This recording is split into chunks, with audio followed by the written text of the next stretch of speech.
দেখুন, ময়নাতদন্তের কাজ শুরু হয়েছে, গতকালকেও একপ্রস্ত হয়েছে এবং আজকে হয়েছে। আপনি জানেন যে ৯টা লাশ, এবং এই ৯টা লাশ ময়নাতদন্ত করা এটা একটা সময় সাপেক্ষ ব্যাপার, এবং এই বিষয়টি কিন্তু রাতে হয় না, মানে দিনের আলো পড়ে গেলেই কিন্তু সে ময়নাতদন্ত হয় না।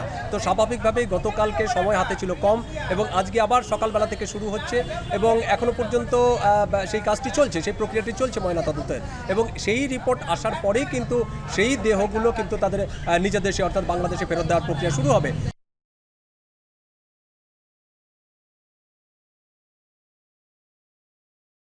কমিশন আছে বা হাই কমিশনার আছে, তারা কিন্তু এখনো নিশ্চিত করতে পারছেন না। তারা বলছেন যে ময়না তদন্তের কাজ যত দ্রুত সম্ভব হবে ঠিক তত দ্রুত সেই যে লাশ যে সব মানে হস্তান্তর প্রক্রিয়া, সেই হস্তান্তর প্রক্রিয়ার কাজ কিন্তু শুরু হয়ে যাব। তো সেক্ষেত্রে আজকে হয়তো একটা সম্ভাবনা আছে যদি সমস্ত কিছু ঠিকঠাক হয়ে যায়, এবং এটা রাজ্য সরকারের উপরেও কিছুটা ডিপেন্ড করছে, কিংবা কলকাতা মেডিকেল কলেজে যেখানে মর্গের এই যে ময়না তদন্তের হচ্ছে সেই সেখানকার যে কর্তৃপক্ষ, সেই হসপিটাল কর্তৃপক্ষ কতটা দ্রুততার সঙ্গে সেই কাজ করতে পারছে সেটাও একটা বিষয় রয়েছে। এবং এখনো পর্যন্ত এইটিকে জানিয়ে রাখি যে এখনো পর্যন্ত একজনকে গ্রেপ্তার করা হয়েছে, সেটি হচ্ছে যে এই যে হসপিটাল মানে এই যে যেই হোটেলে গতকালকে অগ্নিকাণ্ডের ঘটনা ঘটে, শিখা ইন, আমি ঠিক তার সামনেই দাঁড়িয়ে রয়েছি।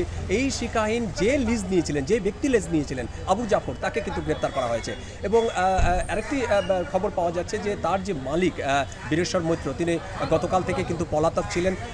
একটি সূত্র বলছে যে তাকে আটক করা হয়েছে, আবার অন্য আরেকটি সূত্র বলছে না, তাকে এখনো পর্যন্ত তাকে আটক করা যায়নি, তিনি এখনো পলাতক রয়েছে। কিন্তু আরেকটি সূত্র বলছে তাকে আটক করা হয়েছে, এবং কোনো সূত্র বলছে যে এখনো পর্যন্ত 5 জনকে আটক করা হয়েছে, তাদেরকে জিজ্ঞাসাবাদ করা হয়েছে, করা চলছে যে আসলেও কার গাফিলতি, এগুলো দেখার চেষ্টা করছে। এবং আপনি জানেন যে গতকাল সন্ধ্যেবেলায় সেখানে কিন্তু একটি নোটিশ টাঙিয়ে দেওয়া হয়, সেখানে বলা হয় যে আজকে সকালের 1 ঘন্টা সময় দেওয়া হয়েছে, হোটেলের যারা আবাসিক ছিলেন তাদের যে মালপত্র ছিল, তাদের যে মালামাল ছিল, সেগুলো কিন্তু নামিয়ে আসার কাজ চলছে, এবং নামিয়ে আসার জন্য 1 ঘন্টা সময় দেওয়া হয়েছে। তারপরে কিন্তু হোটেলটিকে সিলগালা করে দেওয়া হবে।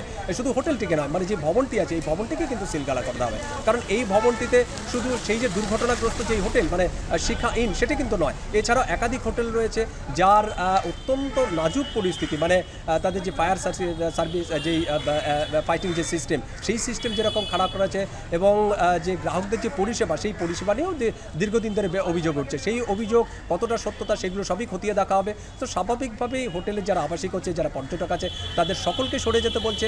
সরে যাওয়ার পর কিন্তু পুলিশ